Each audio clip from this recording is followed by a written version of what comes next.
Hola. Están gozándose aquí adentro, ¿verdad? Ahí van, miren, ahí van, están gozándose. La verdad, hermanos, es que es un poder estar un domingo más, poder aprender juntos de la palabra de nuestro Dios. Y qué bueno poder saludarles, hermanos. Ayer pasamos un tiempo hermoso con las parejas. No sé si usted se conectó, si no pudo conectarse, pero pasamos un tiempo hermoso, una buena enseñanza de cómo pelear en el matrimonio, cómo discutir en el matrimonio. Si se la perdió, escuche bien esto, si se la llegó a perder, pues lo va a poder ver ahí en el link de parejas, la vamos a poner para que usted pueda verlo con su pareja y aprendamos a cómo discutir entre pareja, que luego se convierte difícil, ¿no es cierto? Pero bueno, vamos a orar, vamos a pedirle a Dios de su bendición para que el Señor pueda bendecir este tiempo de predicación. Padre, gracias. Gracias, Señor, por tu amor. Gracias, Padre Santo, por lo que nos vas a enseñar el día de hoy. Gracias porque el Señor Jesucristo es el Señor del día de reposo. Con toda autoridad, así lo mencionó. Así que, Padre, ayúdenos a entender su palabra y que podamos salir diferentes a como hemos entrado el día de hoy. Por Jesucristo oramos. Amén. La oposición ya está llegando al límite donde la vida misma está en juego. Eso es lo que estaba pasando con el Señor Jesús. Corría más o menos el año 30 después de Cristo, cuando un grupo de líderes religiosos como los fariseos, escribas y otros más empezaron a tener conflictos con Jesús. Ya habían sido testigos de cómo Jesús había liberado a un muchacho que estaba poseído por demonios. Habían escuchado cómo había sanado a la suegra de Pedro y a muchos enfermos, hasta un leproso, que luego se hizo viral, ¿verdad? Se hizo viral esa sanidad. De tal manera que en todos los lugares ya se estaba escuchando de Jesús. También hemos visto cómo Jesús empieza a tener enfrentamientos con ellos, que será esas gotas que derraman el vaso. La primera confrontación, recuerdan que aquí lo predicamos, fue la curación del paralítico. Fue acusado de blasfemia por decir que perdonaba pecados. Más adelante, la segunda confrontación, es acusado por ser amigo de pecadores. Esa es otra, ¿verdad?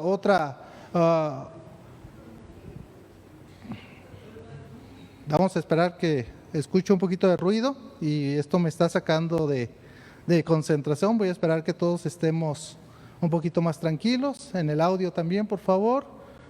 ¿Listos? ¿Sí? Ok, gracias. He dicho que cómo su fama empezó a estar, ¿verdad?, en todos los lugares, y esos enfrentamientos, el primer enfrentamiento fue con el paralítico, que fue acusado de blasfemia. También más adelante es acusado por ser amigo de pecadores. También lo que predicó nuestro hermano Carlos, de violentar el día de reposo.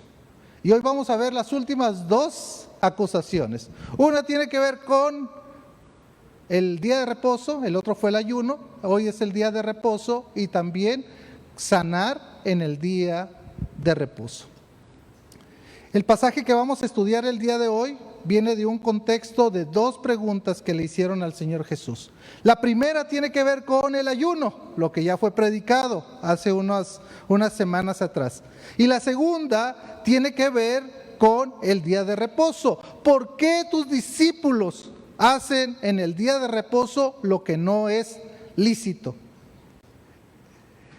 Vamos a ir, por favor, a Marcos capítulo 2. Vamos a Marcos. Usted sabe que tenemos pasajes paralelos también, ¿verdad? En Mateo y en Lucas, y vamos a estar yendo también para que lo tenga por ahí cerca. Y vamos a ver la narrativa. Cuando uno predica narrativa, hermanos, por lo general en la narrativa es muy difícil llevar el hilo de la historia de una forma homilética hoy en día para nosotros. Lo que vamos a hacer es lo siguiente: yo voy a contar la historia, voy a narrar la historia y al final voy a sacar lo que es para nosotros, ¿ok? Al final voy a decir los puntos que es de este sermón para cada uno para cada uno de nosotros. Así que la narrativa empieza con una nueva situación, un día de reposo. Los discípulos recogen espigas para comer en el día de reposo. Vea conmigo Marcos capítulo 2 y vamos a leer del verso 23 al verso 28. Dice la escritura de la siguiente manera: aconteció que al pasar él por los sembrados un día de reposo, sus discípulos andando comenzaron a arrancar espigas. Entonces los fariseos le dijeron: mira, ¿por qué hacen en el día de reposo lo que no es lícito? Pero él les dijo: ¿nunca leíste lo que hizo David cuando tuvo necesidad y sintió hambre, él y los que con él estaban? ¿Cómo entró en la casa de Dios siendo Abiatar sumo sacerdote y comió los panes de la proposición, de los cuales no es lícito comer sino a los sacerdotes, y aún dio a los que con él estaban? También les dijo: el día de reposo fue hecho por causa del hombre y no el hombre por causa del día de reposo. Por tanto, el Hijo del Hombre es Señor del día de reposo. Jesús y sus discípulos estaban atravesando por los caminos que bordeaban los campos de esos sembradíos de trigo, cuyas espigas todavía no estaban maduras, por lo cual eran aptas en ese momento para poder comer. ¿Sabe? Arrancar las espigas era que tomaban en la mano al pasar unas de esas espigas, desgranándolas, comían el grano. Era algo permitido por la ley. El problema con los fariseos es esto. El problema es que a la ley ellos le habían dado ciertas interpretaciones, donde estaba escrito en sus libros de interpretaciones, traducciones, como ellos veían, como una que se llamaba la Mishnah, ¿verdad? Y ahí estaba registrado. Pero ¿qué decía la Escritura en cuanto a esto? La Escritura era clara. Solamente ellos, por no querer quebrantar ningún mandamiento, le iban poniendo y poniendo y poniendo cada vez más, de tal manera que, como dijo Jesús, han hecho de los mandamientos que sean una carga para nosotros. Dice la Escritura que los discípulos tuvieron hambre y cuando estaban pasando comenzaron a arrancar esas espigas. Entonces el verso 24 dice: los fariseos les dijeron: mira, ¿por qué hacen en el día de reposo lo que no es lícito?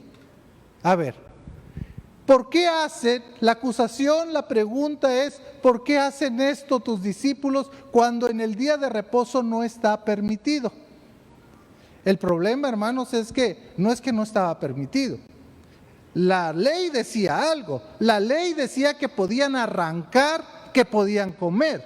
Lo que la ley decía era que no podías meter machete, una hoz y empezar a cortar. Eso era lo que decía la ley. Pero ellos ya habían hecho una categoría de las leyes de tal manera que había 39 leyes sobre el día de reposo en cuestión de la comida. Y en una de ellas se encontraba que no se podía comer, sembrar, arrancar. Entonces, en base a lo que ellos entendían y en base a lo que ellos habían estudiado, ellos dijeron: tus discípulos están haciendo algo que no es correcto. Pero en base a eso, en base a sus interpretaciones, en base a lo que ellos pensaban que era lo correcto de la interpretación de la ley. Ahora, ¿cuál es la respuesta?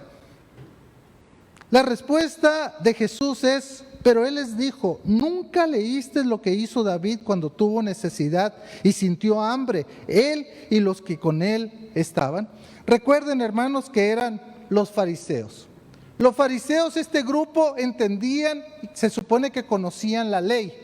Claro que sabían, claro que conocían la historia que se narra en el primer libro de Samuel. Claro que la sabían. Solamente me llama la atención cómo empieza la pregunta. ¿Nunca has leído? ¿Nunca has entendido lo que verdaderamente pasó ahí? Ahora, ¿qué fue lo que pasó? ¿Qué fue lo que pasó en esta historia que mencionan a David, mencionan al sacerdote Abiatar, que algunos dicen que era el hijo, que otros dicen que era el papá, que por ese tiempo, ¿verdad? ¿Qué fue lo que pasó? Bueno, David estaba huyendo de Saúl. y habían caminado, me imagino, mucho, de tal manera que David y sus acompañantes tenían hambre. Entonces David llegó al templo con el sacerdote y le dice: tenemos hambre, ¿tendrás algo para comer? Y le dice: solamente están los panes sagrados, los panes que se cambian una vez a la semana, y cuando se cambian solamente los sacerdotes pueden comérselo, nadie más, solamente los sacerdotes. Pues si nomás tenés eso, dámelos para comer. El sacerdote, ¿qué hizo? Se los dio, y comió David y comió todos sus compañeros. Entonces le dice Jesús a los fariseos: ¿cómo leen? ¿No se saben esa historia? ¿No se saben la historia esta? Que se supone, escuche bien, se supone que solamente los sacerdotes podían comer de ese pan.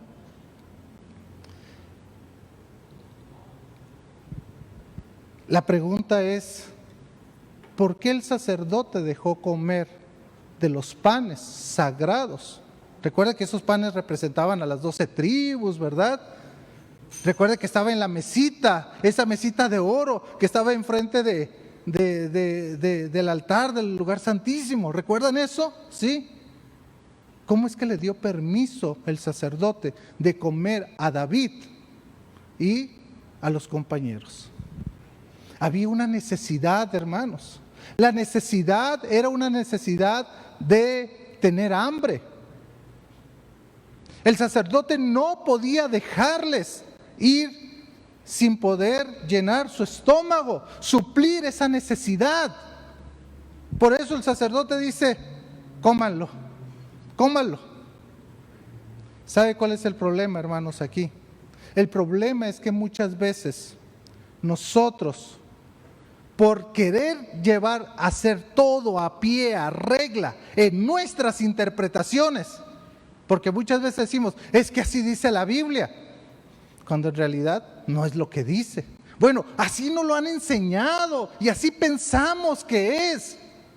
Pero cuando hay una necesidad, cuando es el amar a Dios, el amar al prójimo como a ti mismo, tenés que entonces sopesar y ver qué es lo que Dios está queriendo que nosotros hagamos. Esos panes que eran solamente exclusivos para los sacerdotes, el sacerdote pudo compartir, pudo decir: aquí está, ustedes pueden comer. Vea la conclusión, versículo 27. También les dijo: el día de reposo fue hecho por causa del hombre, y no el hombre por causa del día de reposo. O sea, el día de reposo fue hecho para un bien para el hombre. El hecho de descansar, el hecho de confiar en Dios fue hecho el día de reposo. Y el Señor Jesús es claro cuando dice: el día de reposo fue hecho por causa del hombre y no el hombre por causa del día de reposo. Por lo tanto, concluyendo, el Hijo del Hombre es Señor aún del día de reposo. O sea, yo lo di ese día, dice Jesús. Yo lo puse. Yo soy Señor, yo tengo toda la autoridad. Segunda vez que utiliza Marcos la expresión el Hijo del Hombre. Y esta segunda vez está hablando de la autoridad que Él tiene sobre el día de reposo. Anteriormente dijo: para que sepan que el Hijo del Hombre tiene autoridad para perdonar pecados, a ti te digo, le dijo al paralítico: levántate, toma tu lecho y vete a tu casa. Es la misma autoridad, es el mismo Dios, es mismo Jesús que está diciendo: yo tengo la autoridad, porque yo fui el que creé el día de reposo. ¿Se da cuenta? Los fariseos estaban tratando de que Jesús no hiciera nada en el día de reposo, ni sus discípulos. Fue criticado: ¿por qué tus discípulos? Ya habíamos visto una crítica también a los discípulos anteriormente. ¿Por qué los discípulos de Juan y los discípulos de los fariseos ayunan y tus discípulos no ayunan? Es que la diferencia es que el novio está aquí presente, ¿verdad? El novio está aquí. cuando se vaya, entonces ayunen, ¿verdad? Pero el novio está aquí presente. No hay necesidad de ayunar ahorita. Vendrán tiempos en los cuales va a haber necesidad de ayunar. Ahora, ¿aquí termina? No, vea lo que dice capítulo 3, versículo 1. Capítulo 3, versículo 1. Otra vez entró Jesús en la sinagoga y había un hombre que tenía una mano seca. Bueno, pareciera ser que no es el mismo día, pareciera ser que pasó al otro día de reposo. Esto ocurrió un día de reposo anterior, ahora viene otro día de reposo. Dice que entró a la sinagoga, me llama la atención. Otra vez entró Jesús en la sinagoga y había ahí un hombre que tenía una mano seca. ¿Recuerda lo que había pasado cuando Jesús había entrado a una sinagoga? Ya lo predicamos. Un hombre que estaba endemoniado, Jesús lo liberó. Jesús vuelve a entrar a la sinagoga. ¿Cuál sinagoga? No sabemos bien. Algunos piensan que puede ser la misma de Capernaum. No sabemos. Solamente dice que él entró a la sinagoga. Pero la pregunta es, ¿cuándo entró también? ¿A qué entró y cuándo entró? ¿A qué se entraba una sinagoga, hermanos? ¿Qué era una sinagoga? Las sinagogas fueron creadas para aquellos que no podían ir al templo, ¿verdad? En la dispersión, aquellos que no podían asistir, podían ir a una sinagoga. La sinagoga era un lugar donde usted iba a aprender de la palabra de Dios, donde iban a adorar a Dios. Pero pasa algo interesante, lean conmigo. Dice la escritura otra vez, entró Jesús en la sinagoga y halló un hombre que tenía una mano seca. Ahorita hablamos de la mano seca. Y le acechaban para ver si en el día de reposo le sanarían a fin de poder acusarle. ¿A qué fueron los fariseos a la sinagoga? ¿Fueron a adorar a Dios? ¿Fueron a aprender de la palabra de Dios? No. ¿A qué fueron? Y querían ser testigos de que si Jesús sanaba a alguien o hacía algo, poder acusarle. Esa era la idea. Y esto me hizo pensar a mí, hermanos, ¿por qué venimos a la iglesia? A lo mejor muchos de ustedes vienen con ese propósito de aprender de la palabra del Señor. Vienen también con el propósito de adorar el nombre de Dios. Algunos de los jóvenes vienen porque pues no hay otra cosa. Tengo que obedecer a mis papás, ¿verdad? Y ni modo, pues tengo que ir a la iglesia. ¿Sí? Hay otros que piensan que voy a la iglesia porque si no me voy a ir mal toda la semana, ¿verdad? ¿Sí? Es que tengo que cumplir, tengo que ir a la iglesia. Hay otros que vienen solamente a ver dónde se equivocó el pastor, ¿verdad? ¿Sí? Tener conflicto con la enseñanza, ¿verdad? Otros vienen porque, pues es que vi a una muchacha ahí en esa iglesia y quiero empezar a trabajar, ¿verdad? Agarrar el terreno, ¿verdad? La sierva, dicen por ahí, ¿verdad? ¿Sí? ¿Por qué vienes a la iglesia? ¿Cuáles son tus motivos principales de venir a la congregación? ¿Adorar? ¿Aprender de la palabra de Dios? Creo que eso debería ser nuestra motivación principal de estar aquí. Bueno, Jesús vio un hombre con una mano atrofiada, deforme, seca, paralizada. Porque dice que vio un hombre con la mano seca. No sé si para usted, con que yo le diga que la mano seca está bien, ¿verdad? Yo no me imagino cómo era la mano seca. Lo más que puedo entender es un amigo que tiene la mano un poquito grande, ¿verdad? Y siempre la trae aquí un poquito escondidita, ¿sí? Paralizada podría ser la traducción, deforme podría ser también un poco. La idea es que estaba imposibilitado. Lucas, que es médico, ¿verdad? Lucas nos dice qué mano es, derecha o izquierda. Dice que es la mano derecha. Ahora, ¿cuál es el problema? El problema es que la mano derecha, los que somos derechos, sabemos que la ocupamos para todo, ¿verdad? Y máxime si tu trabajo tiene que ver con eso.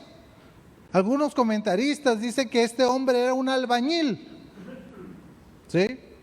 Y usted sabe que el albañil necesita sus dos manos. Y si es diestro, ¿cuál necesita? La derecha, ¿verdad? ¿Sí? Algunos también dicen, por el tipo de palabra que aparece ahí en el original, podría ser que era una persona que tenía que extender su mano. Algunos piensan que a lo mejor era una persona que pedía limosna, pero imagínense, con la mano seca pedir limosna. Como que no, ¿verdad? Hay otros que mencionan que también por la palabra ahí podría ser que es un tipo de cobrador, que lo mandaban a cobrar. No sé si ustedes lo mandaron a cobrar un día, ¿verdad? Pero mi papá era fontanero, era plomero mi papá, y había clientes que no querían pagar. Entonces me decía, hijo, tú que eres muy insistente, ve a cobrar, y si te llegan a pagar, te doy el 10%. Ah, no, el 20%, no, el 15%, ok. Ahí entramos en negociación con mi papá, ¿verdad? Entonces iba, tocaba la puerta, vengo a cobrar. Soy el hijo del plomero, vengo a cobrar. Ay, hijo, espérame un ratito. Me cerraba la puerta y ahí me quedaba, ¿verdad? Hermano, la Coca-Cola valía dinero, había que comprarla, ¿verdad? Los dulces, todo. Entonces salía la señora y me decía, hijo, ¿todavía estás aquí? Y aquí me voy a quedar. Me cerraba la puerta y me decía, ¿todavía estás aquí? ¿Me va a pagar? Ten ya, para que te vayas, ¿verdad? Entonces yo iba contento con mi papá. Imagínese esa mano. ¿Se puede imaginar? Esa mano seca. ¿Qué es lo que pasa en la historia, hermanos? Sigamos leyendo. Versículo 3. Bueno, el versículo 2. Y le acechaban para ver si en día de reposo le sanaría, a fin de poder acusarlo. Entonces dijo al hombre que tenía la mano seca, levántate y ponte en medio. ¿Se puede imaginar? Levántate y ponte en medio. Y le dijo, pregunta rabínica, ¿verdad? ¿Es lícito en los días de reposo hacer bien o hacer mal? ¿Salvar la vida o quitarla? Pero ellos, ¿qué? Callaban.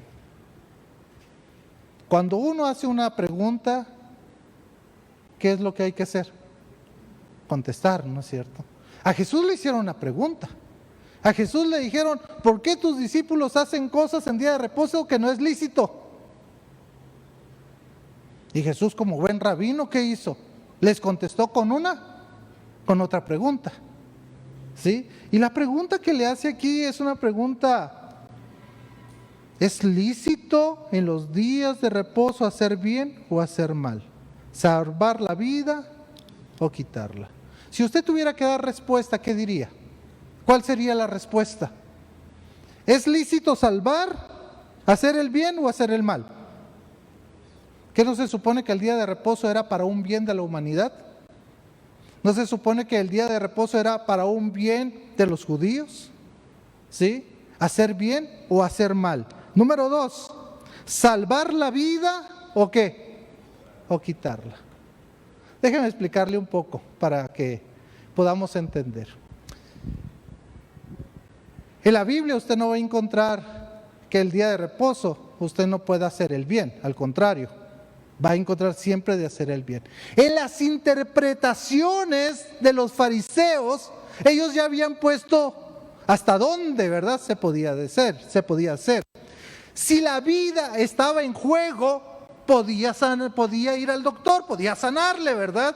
¿Sí? Si la enfermedad podía esperar, pues que se espere que se acabe el día de reposo y vaya el otro día. Entonces a Jesús lo que le están diciendo es: mira, Jesús, hoy es día de reposo. Si querés sanar, espérate un día. Al cabo que ese de la manita, pues así ha estado. Pareciera ser que no nació así. Pareciera ser que fue un accidente que le pasó. porque por eso la mano quedó de esa manera. Puedes esperar. ¿Por qué lo tenés que hacer hoy en día de reposo? No es una enfermedad urgente. Esto puede esperar. Por favor, no vayas a violar el día de reposo. Ese era el pensamiento de ellos. Hacer bien o hacer mal, salvar la vida o quitarla. Es que, ¿sabe por qué se quedaron callados ellos? Porque si respondían algo, la respuesta tenían que darle la razón a Jesús. Y por eso mejor ellos se quedaron callados. Dice el verso 5, entonces mirándolos alrededor con enojo, entristecido por la dureza de su corazón, dijo al hombre, extiende tu mano. Y él extendió y la mano le fue restaurada sana. Qué bendición, ¿no es cierto, hermanos? Mire, a nosotros hoy, ¿qué nos produce escuchar esta historia? Alegría de que una persona, su mano que la tenía seca, paralizada, deforme, como usted quiera decir, su mano pudiera ya estar sana. Qué bendición, ¿no es cierto?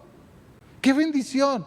¿Qué día fue? Domingo, lunes, martes, miércoles, no importa. Pero la bendición es el bien que se le hizo a la persona. ¿Sabe que los fariseos no actuaron de esa manera? Vea lo que dice el último versículo, versículo 6. Y salidos los fariseos, tomaron consejo con los herodianos, otro grupo. Ya hemos visto a los escribas, ya hemos visto a los fariseos, ahora los herodianos. ¿Quiénes eran los herodianos? Los seguidores de Herodes, ¿verdad? ¿Sí? Ahora, hay un complot, como diría mi presidente, ¿verdad? ¿Sí? Todo le hace complot a él, ¿sí? Pero aquí sí hay uno. Aquí sí hay uno. Se están juntando los fariseos con los herodianos, ¿para qué? Dice, contra él para destruirle. ¿Qué será la palabra destrucción? Para matarle. ¿Sí? ¿Se da cuenta? ¿Se da cuenta por qué Jesús fue hasta la cruz también? ¿Se da cuenta? Obviamente Jesús venía a salvar lo que se había perdido, dice la Escritura. Pero ya desde el inicio de su ministerio, ya los fariseos, los escribas, y ahora se unen quienes, los herodianos, quieren matar al Señor Jesús. Quieren matarlo. ¿Qué aprendemos, hermanos, de aquí? Número 1. Cuidemos de no cambiar el verdadero enfoque de la palabra de Dios por interpretaciones humanas. Cuidemos de no cambiar el verdadero enfoque de la palabra de Dios por interpretaciones humanas o por gustos, ¿verdad? Es que a mí me gusta de esta manera. Es que yo vengo de una tradición, ¿verdad? Bueno, si esa tradición de la que tú vienes no te lleva a amar a Dios y no te lleva a amar al prójimo y actuar a favor de él, hay que poner en tela de duda eso.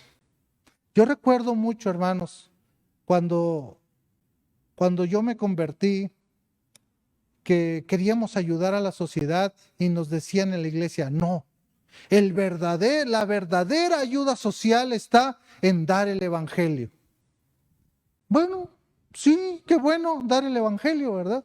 Y yo recuerdo que entré al instituto bíblico donde estudié mis primeros 3 años y a mí me enseñaron que lo mejor que uno puede darle a las personas es el evangelio. La ayuda social no servía para nada. Y luego me puse a estudiar sobre eso y me encontré que en los años 60, 70 hay algo que le llaman el gran retroceso.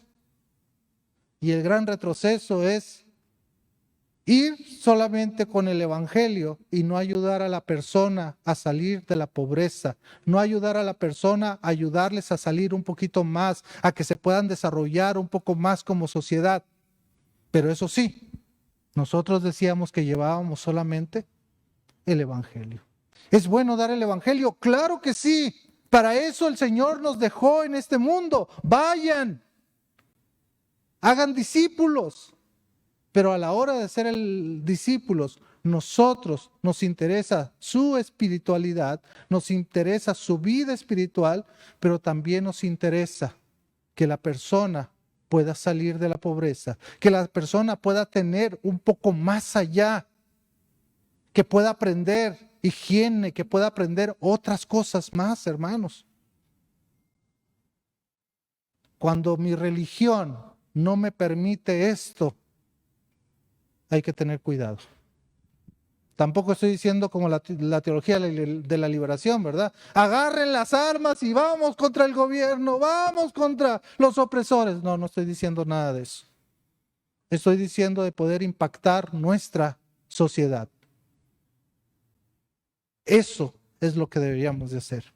2, cuidémonos de cumplir lo principal, mostrar el amor al necesitado, a pesar de que esto nos pueda traer un poquito de conflictos. ¿Quién quiere entrar a la limonada, hermanos? A esa colonia, ¿verdad? Difícil. ¿Quién quiere entrar ahí? Nadie. Sí. Lo más fácil es que yo le comparta el evangelio a mis amigos y ahí quedamos, ¿verdad? Un poquito difícil, hermanos. Muchas veces leemos las escrituras superficialmente. Están las historias, los eventos, las narrativas, y no entendemos por qué no leemos bien sin sacar el verdadero significado.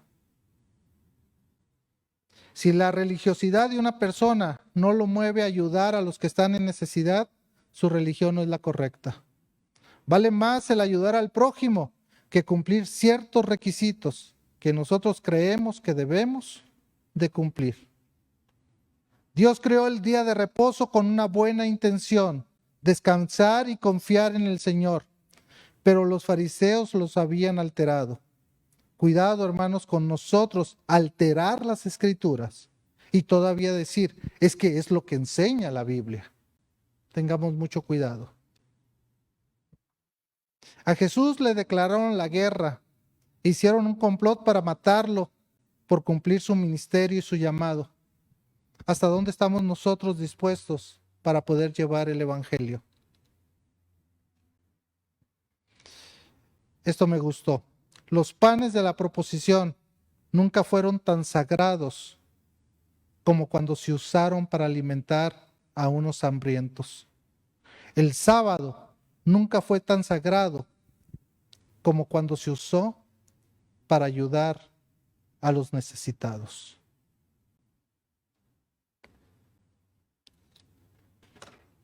Creo que el sermón ha sido claro, hermanos. Creo que los fariseos vivían en un legalismo tremendo, en base a las interpretaciones que ellos habían sacado. Y querían que se cumpliera al pie de la letra. De tal manera que el hacer el bien, que la misericordia quiero y no sacrificios, no se estaba llevando a cabo. Como congregación, ¿qué vamos a hacer? Si estamos siguiendo los pasos del Maestro, ¿qué vamos a hacer? Ayuda a tu vecina, a lo mejor está en necesidad en este momento. Ayuda a un matrimonio que a lo mejor está pasando por un divorcio o está a punto de divorciarse. Llévale el mensaje de Jesús, pero también llévale una canasta de amor, mi querido hermano. Llévale el mensaje de Jesús, pero también llévale un libro para que le pueda ayudar para su matrimonio. Llévale el mensaje de salvación, pero a lo mejor vas a tener que cocinar para ellos también. Yo creo que es muy sencillo, hermanos. Oremos, Padre, gracias por tu palabra. Gracias, Señor, por lo que nos has enseñado el día de hoy. ¿Cuándo entenderemos, Señor? Misericordia quiero y no sacrificios.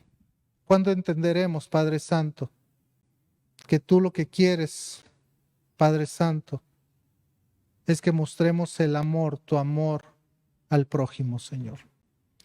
¿Cuándo entenderemos, Señor, que los ingresos de nuestra iglesia, las ofrendas, también es para bendecir a otras personas? Gracias porque esta iglesia piensa en los demás, en canastas de amor, en ofrendas de misericordia. Pero Señor, si no ha sido suficiente, ayúdanos, Padre Santo. Ayúdanos a entender cuál es el verdadero propósito del significado. Misericordia quiero y no sacrificios. Por Jesucristo oramos. Amén. Dios les bendiga, hermanos.